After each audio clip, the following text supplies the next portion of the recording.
Domingo, 1º de dezembro, verso para memorizar.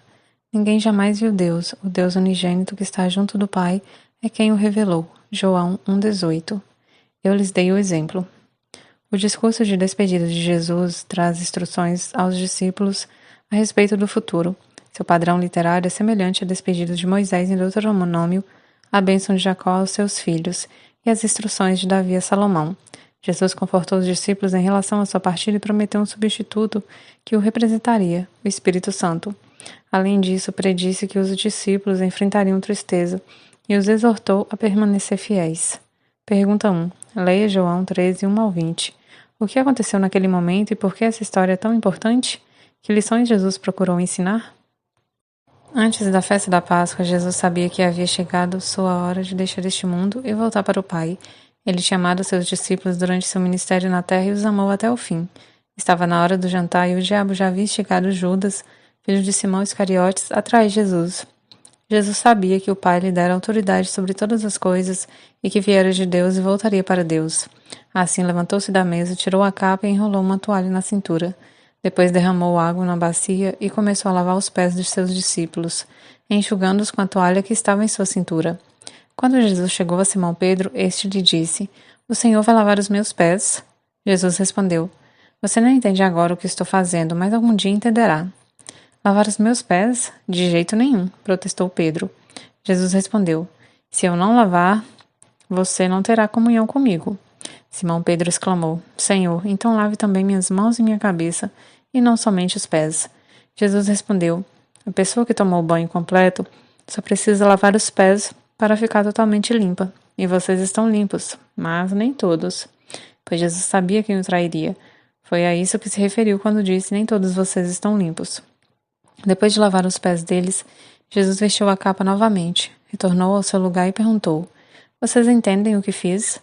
Vocês me chamam mestre e senhor, e têm razão, porque eu sou. E uma vez que eu, seu senhor e mestre, lavei seus pés, vocês devem lavar os pés uns dos outros. Eu lhes dei um exemplo a ser seguido. Façam como eu fiz a vocês. Eu lhes digo a verdade. O escravo não é maior que o seu senhor. Nem o mensageiro é mais importante que aquele que o envia. Agora que vocês sabem estas coisas, serão felizes se as praticarem. Não digo essas coisas a todos vocês. Conheço os que escolhi. Mas isto cumpre as escrituras que dizem: Aquele que come do meu alimento voltou-se contra mim. Eu lhes digo isso de antemão para que, quando acontecer, vocês creiam que eu sou aquele de quem falam as escrituras. Eu lhes digo a verdade. Quem recebe aquele que envio, recebe a mim. E quem recebe a mim, recebe o Pai que me enviou. Na época de Jesus, as pessoas geralmente usavam sandálias ou andavam descalças. Os pés ficavam empoeirados. Era costume que um servo ou escravo lavasse os pés das pessoas que chegavam para a refeição. Mas nenhum servo estava presente na noite em que Jesus fez sua última refeição com os discípulos antes de ser preso. Para a surpresa de todos, o próprio Jesus se levantou da ceia e lavou os pés deles. João 13, 14 e 5 descreve as ações de Cristo passo a passo. Esse momento é narrado em detalhes para destacar o ato inacreditável de humildade do Mestre. Em João 13, 8 ao 11, vemos o sentimento de perturbação dos discípulos diante das ações de Jesus. Como poderia ele, o Mestre e Senhor, realizar uma tarefa tão humilde? Pedro recusou-se a permitir que Jesus lavasse seus pés, mas foi informado de que, se não permitisse isso, não teria parte com Cristo. Então o discípulo pediu que Jesus fizesse mais, expressando o desejo de estar ligado a ele o tempo todo. O significado da ação de Jesus está relacionado a quem ele é. Em João 13,13, Cristo afirma ser o Mestre e Senhor. Era assim que os discípulos o chamavam, e ele confirma essa realidade. Tais títulos expressam autoridade e poder.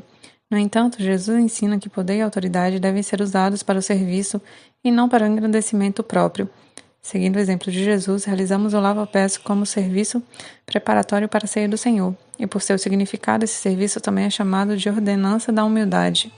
O que lava os pés ensina sobre seguir Jesus e servir ao próximo com humildade?